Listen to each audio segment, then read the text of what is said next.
Through the monopoly of our academic institutions, film, TV, music, art, newspapers, cable news programming, and Hollywood influencers, the left has had the privilege of relentlessly pushing down the throats of the public what it wants people to believe. This is the Great Indoctrination Scheme, and it has a clear and obvious goal: to completely surround you with what they want you to know and censor out what they don't want you to know. The Great Indoctrination Scheme has been enormously successful for the left, and it starts by indoctrinating children and sexualizing them as early and graphically as possible. Perhaps for the first time in a long time, people are taking a hard look at what exactly is going on with respect to the education of their children, and in this case, I would argue the indoctrination of their children. Because it's political indoctrination. The unmitigated attempts of the left to target your children in order to push their leftist agenda. Always for the left. Always for the left. It has to be done through schools and through children. They always have to push the left agenda through children. It's always for the good of the kids. Of course, all that means is screwing with kids' heads, but it's all for the good of the kiddies. What this really is about is indoctrination and perversion of children. That's really what this is about. The left always starts with kids. The left-wing attempt to sexualize children is an endless one that I've shed light on many times in the past. There are steps being made to teach children as young as 4 about sex and gay lifestyles, and this sexualization of children is accelerating. The left believes that they ought to be making decisions for your children. And the left doesn't believe that children ought to be making decisions for society. They believe that they ought to be making decisions for your children. And the only reason that your children are growing up in the way they are is because of you. You are the problem. If they were allowed to raise your children, then everything would be fine. Now, they can't just say that.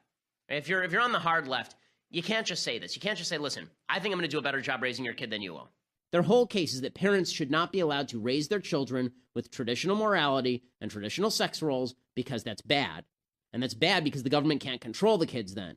It's bad because traditional sex roles, the idea of man-woman marriage, creation of a family, it's an obstacle to government control of your child.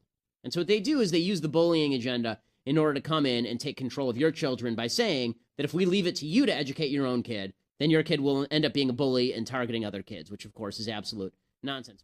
A PTA president performed an erotic drag routine for public school students in Manhattan in front of children as young as 5 years old to raise LGBT awareness. The PTA president gyrated on stage in a short black dress and matching thong, which he spread his legs to show the audience at the talent show. California is forcing gay history into classrooms. The changes impact elementary, middle school, and high school history and social science instruction starting in 2nd grade. So they're going to bring it back to 1960s, and they're going to try to tie it into civil rights. That's what's going on with that. I could tell, and that's really irresponsible, in my humble opinion, to be trying to drag, the civil rights movement into it, because these things are not really related. And this, unfortunately, is going to continue because the left is fully ensconced in its own navel-gazing with regard to the new civil rights movement it's created for itself. It's not a civil rights movement at all. It's a way of destroying childhood innocence. In Washington state, schools are now teaching kindergartners about transgenderism and that gender is a social construct. In 2016, a science education professor proposed that elementary school children in Arizona should make sex education in kindergarten mandatory because children are being taught heteronormative and limited ideas in science classrooms, and queer theory and sexuality infused curricula is the answer. She explored, quote, bringing sexual taboo topics into the elementary classroom by exploring how queer theory can be a useful tool for reimagining elementary science education, and believed that we should be inviting sexuality into the elementary science classroom, noting it should be mandatory. In Toronto, schools are also forcing gay history in classrooms, despite parents sharing their concerns that the curriculum will sexualize their children and destroy their natural innocence by teaching them sexually explicit content from the earliest of ages in a framework obviously based on ideology and not genuine science. The curriculum will teach young children about genitalia, explicit details about reproduction, masturbation, and homosexual practices.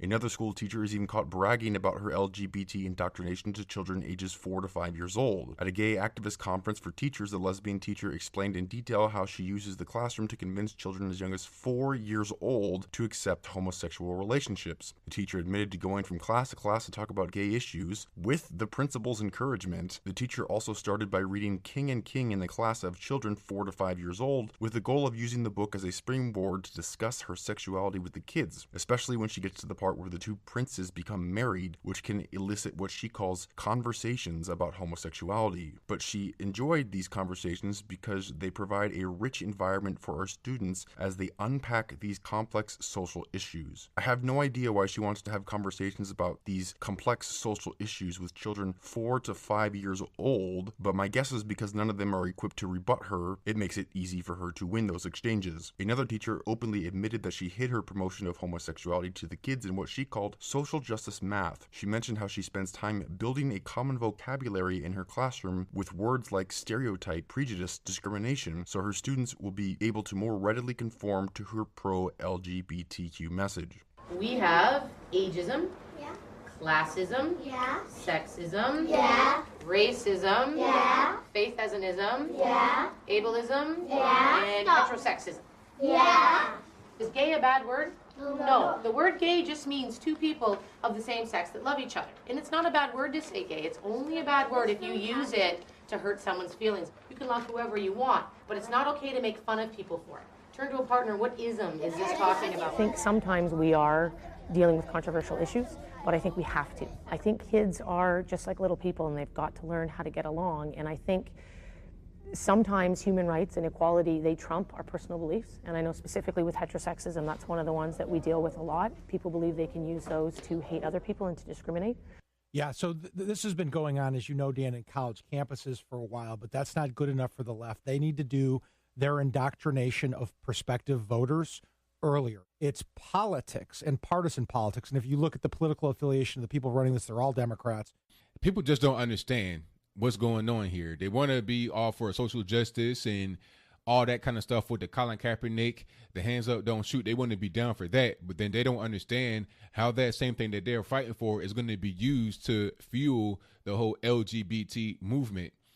I remember I said this months ago, maybe years ago, about how when you introduce LGBT stuff into high school, it's going to trickle its way down to very small children, pre-K, kindergarten. I said that.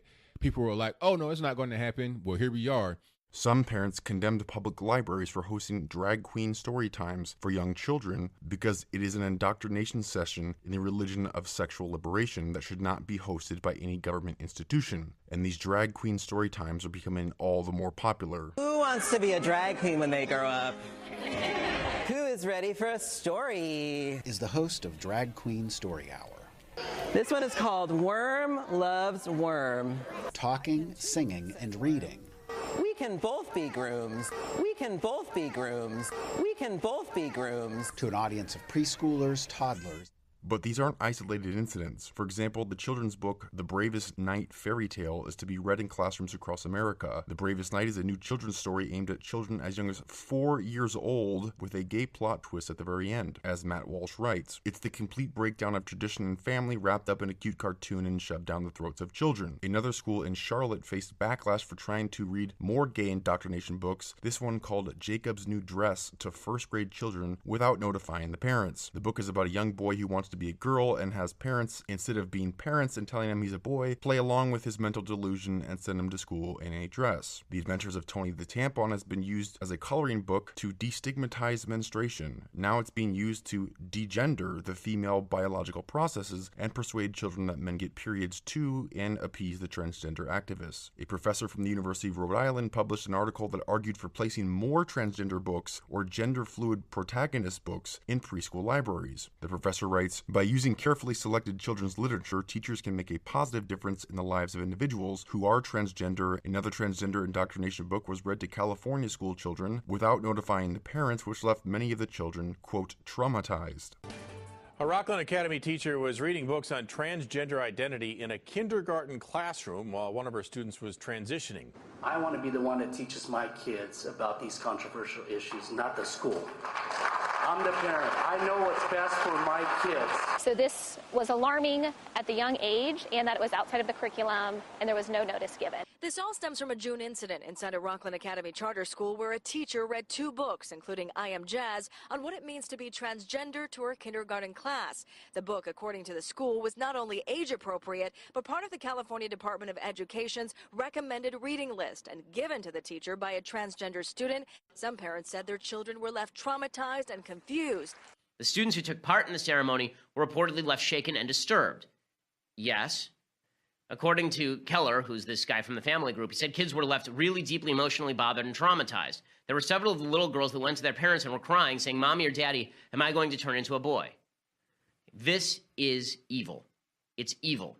Okay, teachers who are teaching entire classrooms of small children that they can magically transform into members of the opposite sex, facing legal trouble from parents rightly outraged over having their children exposed to transgenderism without their knowledge, Rockland Academy Schools maintains they had no obligation to inform the parents since California laws require consent only in matters of sex education.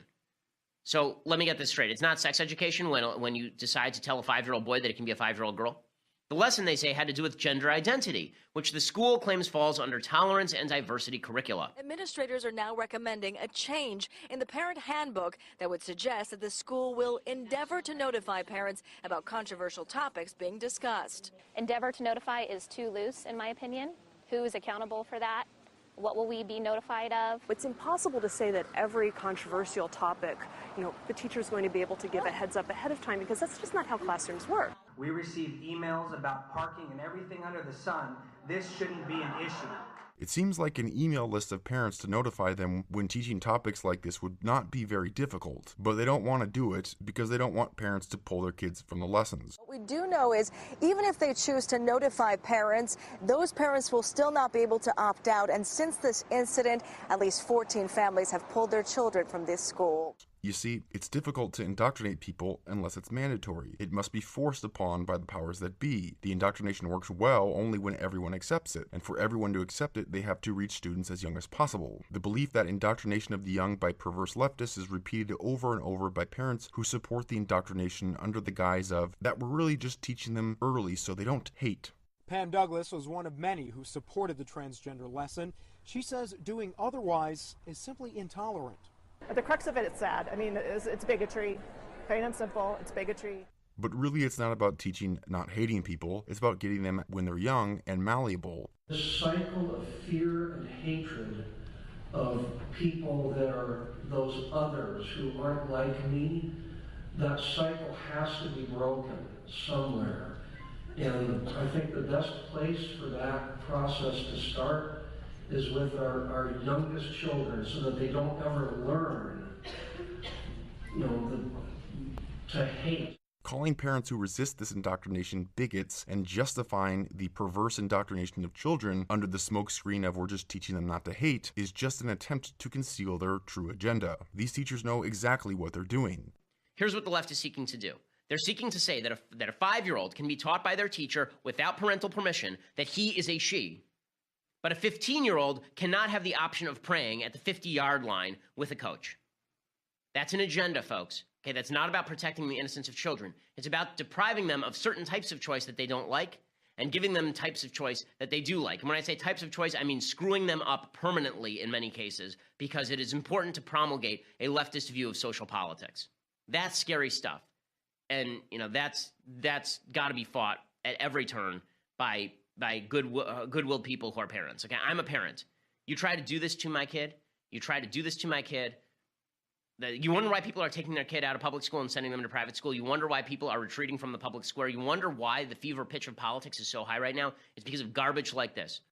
They are deliberately trying to indoctrinate children. In fact, the indoctrination scheme has become so pervasive that many have even stopped trying to deny it altogether. One gay columnist admitted as much, writing, "They accuse us of exploiting children, and in response we say, no, we're not gonna make kids learn about homosexuality, we swear. It's not like we're trying to recruit your children or anything." The columnist continues, "But let's face it, that's a lie. We want educators to teach future generations of children to accept queer sexuality. In fact, our very future depends on it. Why would we push anti-bullying programs or social studies classes that teach kids about the historical contributions of famous queers unless we wanted to deliberately educate them to accept queer sexuality as normal? I and a lot of other people want to indoctrinate, recruit, teach, and expose children to queer sexuality, and there's nothing wrong with that. You see, they don't have to deny it because there's nothing wrong with it." A man who teaches K-12 art teachers argued in favor of using art education to help kids turn out queer. In his efforts to fight against the heteronormative realities of most K-12 schools, he argues that art teachers could impart a queerer agenda on students that might actually help kids turn out queer. The teacher who identifies as a queer scholar lists a few ways teachers could achieve this, such as implementing queer art lessons, embracing a queer agenda in class, and using queer affirmation strategies to help gay students feel more included. Further, he argues that schools have a duty to speak frankly with students about queer sex. The teacher says, quote, "Queerness and its attention to sex may seem inappropriate, but sex is still a core component of the human experience, and one that schools cannot deny." However, the teacher complains that the grip of heteronormativity on school curricula makes it less practical to argue that schools should help produce queer subjects or take avowedly queer stances, despite his belief that we can and perhaps should help kids turn out queer. Another gay activist, a woman who identifies as a transgender man, admitted as much in a piece for Huffington Post called, "I have come to indoctrinate your children into my LGBTQ agenda, and I'm not a bit sorry." She writes, "All that time I said I wasn't indoctrinating anyone with my beliefs about gay and lesbian and bi and trans and queer people. That was a lie. That is absolutely my goal. At the moment, I am helping to put the finishing touches on a series of children's books that all feature lesbian, gay, bisexual, transgender, or queer kids or families." The story gets even more disturbing when she writes, "Why did I become interested in children's literature? Is it because I'm a parent now? The truth is this. Partly, I became interested because I was getting a nightly practicum on how the books a kid hears at bedtime affect their sleep and also their dreams, both in the micro and macro sense." She's literally talking about her euphoria of indoctrinating young children with perverse stories, and that's why she likes writing children's stories. She gets off on infecting young children's conscious and subconscious minds with her grotesque agenda when they're awake and asleep. This is really sick stuff. When another school faced criticism for indoctrinating school children of an impressionable age by encouraging them to explore their gender identities, the deputy head at the school in regards to teaching gender fluidity said, "It is never too young to start. I think it is very important that we educate the children the best we can from that very early starting point in terms of teaching them about gender and about gender stereotypes." Well, supposedly it's because the left believes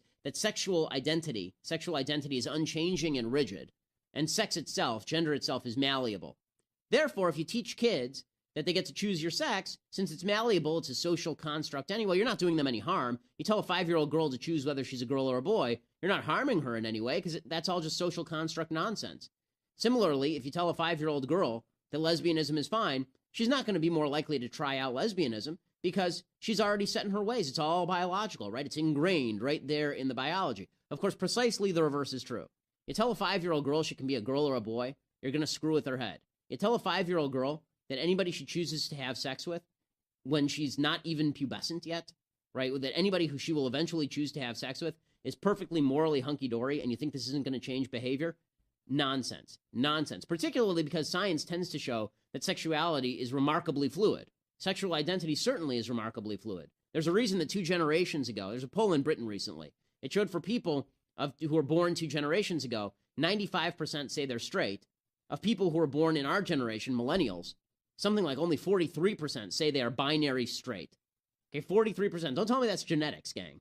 That's society pushing a perception of what sexual identity should be. Leftists aren't dumb. They know all of this. But if you're sane, moral, and do not think it's appropriate to deliberately infect children's minds, then you resist this insane indoctrination. But the indoctrination scheme doesn't work if only half the students are subject to it. So in order to ensure the left can pursue their bizarre fetish for this sexualization of young children, the only way to get it done is through sheer force, no matter what the parents want. A school educating K-12 students instituted a new gender inclusion policy that offers no chance for parents to opt out. The school did so after facing a lawsuit from 2 parents blaming the school for not being inclusive enough on gender. The 16th-month legal battle eventually ended in a settlement with the school adopting a new gender inclusion policy that gives no allowance for parents to opt out based on religious or conscientious objections, and promises to not call parents or guardians' attention to policy or allowing them to opt out of specific instruction regarding gender inclusion. Other schools also refused to let parents opt out of LGBT indoctrination. In a letter submitted to the media director of education, he was unambiguous that a request from parents to have their children opt out of LGBT indoctrination would not be accommodated. Again, they won't let students opt out because they must indoctrinate you with this nonsense, or else there's a chance you won't grow up to believe what they want you to believe. This ruling came as a result of a father asking to be alerted beforehand when and how his children, who were ages 4 and 6, would be taught homosexuality, abortion, and cultural relativism. Once notified, he could choose to keep them at home so he could decide whether to withdraw them from class. But the school refused to accommodate the request. A Superior Court justice ruled the father's charter rights had been violated violated, but that was reasonable because of the competing charter values of inclusivity, equality, and multiculturalism, and public school boards' statutory obligations to that over the parents' wishes. The Campaign Life Coalition's senior political strategist called the Superior Court Justice's ruling a brazen, unashamed admission that indoctrination was the goal. In fact, some Canadian schools are making disapproval of the transgenderism of their kid child abuse. Ontario passed a law that gives the government the right to take away children from families who oppose or criticize the LGBT agenda by not accepting their kid wanting to be transgender. According to the new bill, if the parents are ruled to be abusers by failing to wholeheartedly support their child's gender choice, that child can, quote, be removed from that environment and placed into protection where the abuse stops. The old law allowed parents to direct the child's education and religious upbringing, but now says a parent must influence a child's education and upbringing, quote, in accordance with the child's or young person's creed, community identity, and cultural identity. The totalitarian bill's founder said, quote, I would consider that a form of abuse. When a child identifies one way and a caregiver is saying, no, you need to do this differently. An Ontario child and youth advocate celebrated the bill, saying it signals a paradigm shift and creates a child-centered system of service that displays a strong commitment to anti-racism and children's rights. The Campaign Life Coalition senior political strategist said of the new law, quote, with the passage of Bill 89, we've entered an era of totalitarian power by the state such as never witnessed before in Canada's history. Bill 89 is a grave threat to Christians and all people of faith who have children. While these schools say not allowing your child to be transgender is child abuse, that statement comes in direct conflict with the American College of Pediatricians,